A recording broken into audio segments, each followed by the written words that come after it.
ऐसा मुद्दा जो कि ग्लोबल इशू है, इस पर कई बार चर्चाएं हो चुकी हैं अलग अलग मंच पर, लेकिन दिल्ली की जब बात आती है तो वहां पर ये प्रदूषण पॉलिटिक्स का भी बड़ा हिस्सा रहा है और जमकर इस पर पॉलिटिक्स हमने बीजेपी, आम आदमी पार्टी और शायद कुछ और भी दलों के बीच में देखी, लेकिन बीजेपी आम आदमी पार्टी में खास होती थी।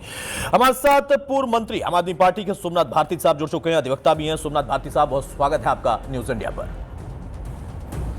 सोमनाथ जी, दिल्ली की जो जिस वक्त हवा है वो धुआं ही हो रही है और आप लोगों की तरफ से भी कई बार शिकायत की गई, कई बार इस पर हमने पॉलिटिक्स भी देखी। दीपावली और दीपावली के बाद तक का हमने जो समय देखा काफी हलचल था, लेकिन अब जो हवा है वो जहरीली होती जा रही है, लेकिन हलचल कुछ खास नहीं है। कुछ चीजें हैं, कुछ शिकायतें हैं, आम आदमी की परेशानी है, लेकिन हो क्या रहा कुछ पता नहीं। अतुल जी, देखिए, कुछ चीजें ऐसी हैं जो पॉलिटिक्स नहीं जानती, चाहे वो प्रदूषण हवा की हो, चाहे वो प्रदूषण पानी की हो। इन दोनों में राजनीति नहीं होनी चाहिए। ये पोल्यूशन हर कोई को इफेक्ट कर रहा है, चाहे वो भाजपा के नेता हो या आम आदमी पार्टी के नेता हो या कांग्रेस के नेता हो या जनता किसी को सपोर्ट करने वाली हो। आज मुश्किल ये है, सबसे बड़ी मुसीबत क्या है कि जब तक आप प्रॉब्लम को एडमिट नहीं करोगे ये समस्या है, आप समाधान ढूंढ ही नहीं सकते। AQI जो नॉर्मल होता है वो 0 to 50 होना चाहिए। मेरे एक मित्र अमेरिका में रह रहे थे, आज आए हैं, कह रहे हैं वहां AQI 20 था, 30 था, 15 था। हम तो सुनकर के हैरान रह गए कि भाई ऐसा भी हो सकता है क्या। यहाँ AQI 500 क्रॉस कर गया, किसी दिन तो 600 क्रॉस कर गया, 700 क्रॉस कर गया, लेकिन सरकार एडमिट करने को तैयार नहीं है।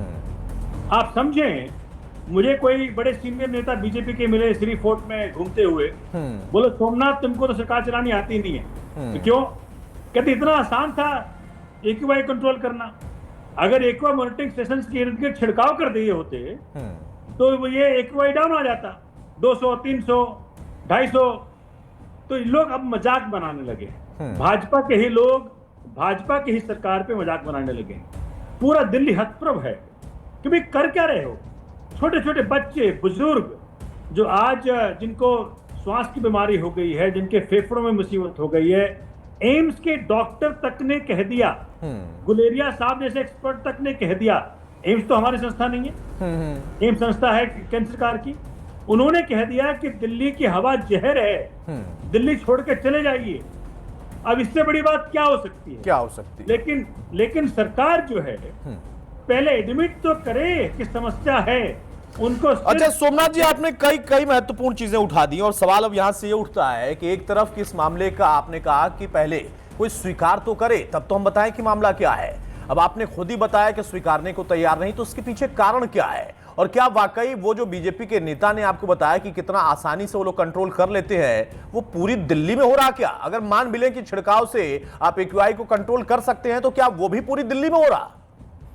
बिल्कुल भाई साहब, ऐसा है कि दिवाली की रात को, और मैं जिम्मेदारी से कह रहा हूं, दिवाली की रात को 27 मॉनिटरिंग स्टेशंस को शट डाउन कर दिया गया कि ना मॉनिटरिंग स्टेशन ऑन रहेगा, ना रिकॉर्डिंग आएगी।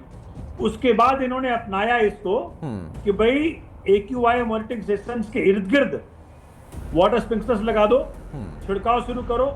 हमारे कई नेताओं ने इसको ऑन वीडियो रिकॉर्ड करके दिखाया। एक और बड़े टॉप पे जर्नलिस्ट हैं, वो जाकर के, जो माननीय मंत्री सिरसा जी हैं, उनको भी अपने शो में लिया और दिखाया कैसे स्प्रिंकलर्स के कारण 200 डाउन आ गया AQI उस मॉनिटरिंग स्टेशन के ऊपर। तो ये मुसीबत क्या है कि सिर्फ ना, मतलब जैसे वो कबूतर जो है वो आंख बंद कर लेता है कि बिल्ली हमको मारेगी नहीं। भाई कबूतर के आंख बंद करने से प्रदूषण रूपी बिल्ली जाती नहीं है। आज देश की राजधानी, और सबसे बड़ी बात अतुल जी क्या है, देखिए हमें तो रोकने के लिए हजारों लोग थे। LG साहब, केंद्र सरकार, एनवायरमेंट मिनिस्ट्री हमारे साथ नहीं थी, बगल के राज्य हमें साथ नहीं दे रहे थे, लेकिन आज भाजपा के पास हर तरह की पावर है, म्युनिसिपैलिटी से लेके सेंट्रल गवर्नमेंट, और आसपास के सारे राज्य इनके ही हैं। इसके बावजूद अगर समस्या का समाधान नहीं हो पा रहा है तो गड़बड़ी कहां है? इनकी नीयत नहीं है या इनको अकल नहीं है? मैं मानता हूं कि इनकी नीयत नहीं है। अकल तो इनको ही परमात्मा ने दी होगी जितना हमें दी थी। नीयत अगर हो ना अतुल जी, तो समस्या का समाधान आ सकता है। अरे पूछ लिए होते, केजरीवाल ने जाके मीटिंग कर लिए होते कि आपने कौन कौन से सिस्टम्स लगाए थे।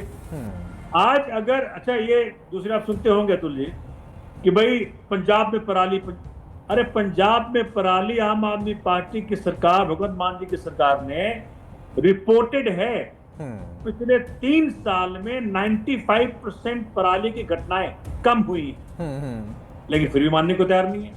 माननीय एलजी साहब, वीके सक्सेना जी, मैं बड़ा आदर करता हूं उनका, देखिए संवैधानिक पद पे हैं, आदर करना भी चाहिए, लेकिन उस वक्त खूब प्रेस कॉन्फ्रेंस करते थे, खूब इंटरव्यू दिया करते थे, और उनकी एक इंटरव्यू है जिसमें उन्होंने बकायदा खुल के कहा तब कि 75 से 74% जो ये पोल्यूशन के कारण है वो दिल्ली सरकार के हाथ में है। तो क्यों ना आज सक्सेना साहब बाहर आए, आजकल तो घूमते हुए नहीं, आपने देखा भी होगा, कहीं नहीं जाते बाहर को। मैं उनको सलाह भी दूं कि बाहर मत आइए, एक वह बहुत खराब है, प्रदूषण ज्यादा है, प्रदूषण बहुत ज्यादा है। लेकिन कम से कम जो सलाह तब दे रहे थे, किस डेटा पे दे रहे थे, किन किन एक्सपर्ट्स के माध्यम से दे रहे थे, तो आज सबको मालूम पड़ना चाहिए कि वो 74% जो माननीय सक्सेना साहब ने कहा था कि भाई ये दिल्ली सरकार के हाथ में है, तो क्यों ना उन एक्सपर्ट्स को लगाया जाए और इस पोल्यूशन को खत्म किया जाए। अच्छा सोमनाथ जी, अब यहाँ पर सवाल इस बात का है कि आपने कहा कि कम से कम कुछ नहीं तो केजरीवाल साहब से ही पूछ लेते, आप मंत्री रहे, आपसे पूछ लेते, या जिससे भी लगता है कि यहाँ पूछकर हल निकल सकता है। तो दिल्ली में क्या केजरीवाल साहब मौजूद हैं, और अगर नहीं है तो क्या कोई वार्ता उनकी तरफ से करने की कोशिश की कि भाई चलो कम से कम राजनीति एक तरफ है, हमें लोगों की चिंता, हम विपक्ष में हैं तब भी हमें चिंता है, वो प्रयास भी नहीं हुआ। अब यहाँ पर आपने बीजेपी के ही नेता का अगर कोट किया तो वो छिड़काव तो मान लिया कि हाँ एक हिस्सा होता है, वायु प्रदूषण को कम करने के लिए पानी का छिड़काव होता है, आपके दौर में भी होता है, इनके दौर में भी होता है, लेकिन उसके लिए भी जगह चिन्हित करके छिड़काव हो रहा है, इसके पीछे क्या कारण है? बिल्कुल, देखो मैं आईआईटी का पढ़ा लिखा हूँ, लॉयर के साथ साथ मैं आईआईटी का मेरा बैकग्राउंड है। देखिए क्या है कि जो इर्द गिर्द अगर हरियाली में रख दिया आपने एक्वा मॉनिटरिंग स्टेशन और उसके इर्द गिर्द अगर आपने छिड़काव कर दिया तो जो डस्ट पार्टिकल्स एयर में था वो सेटल हो गया। तो हम क्यों कह रहे, इन्होंने वो क्लाउड सीडिंग का बड़ा कहा, हम कृत्रिम बारिश कराएंगे, करोड़ों करोड़ों रुपए जनता खर्च हो गए, कृत्रिम बारिश का एक बूंद ना मिला। तो इनके सारे जितने भी प्रयास इस प्रकार से कर रहे थे हवा में था। यही कृत्रिम बारिश के पीछे जब हम कराना चाह रहे थे तब केंद्र सरकार का ऑब्जेक्शन आया था कि यहाँ सफल नहीं हो पाएगा। तो क्या वो ऑब्जेक्शन तब हट गए थे? मैं जानना चाहता हूं कि आपका सीरियसनेस क्यों नहीं है।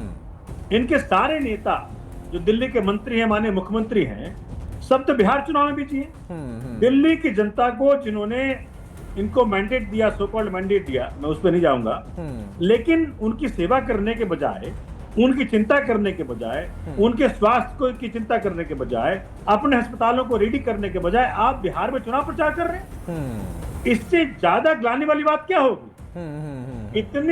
इतनी इर्रिस्पॉन्सिबल सरकार मैंने आज तक नहीं देखी।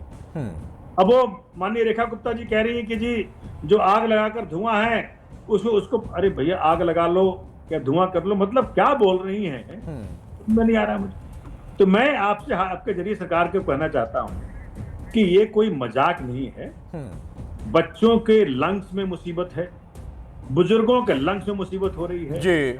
गुलेरिया साहब का कहना हो गया कि भाई दिल्ली छोड़ दो, तो मैं हाथ जोड़ के विनती करता हूँ, रेखा जी के परिवार भी यहीं रहते हैं, हम सबके परिवार यहीं रह रहे हैं, तो कृपया करके आप इसको सीरियसली ले लें और सुनिश्चित करें कि जी इस समस्या का समाधान परमानेंट निकाला जाए।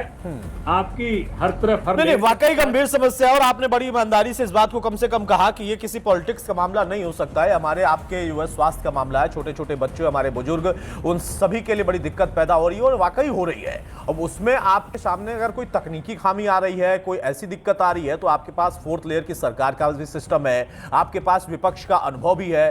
सोमनाथ भारती साहब से ही पूछ लेते, या फिर केजरीवाल साहब को अगर मौका है तो वहीं बता देते। इसके ही प्रयास कम से कम रेखा गुप्ता जी को करना चाहिए, दिल्ली सरकार को करना चाहिए, लेकिन जब नियत हो तब।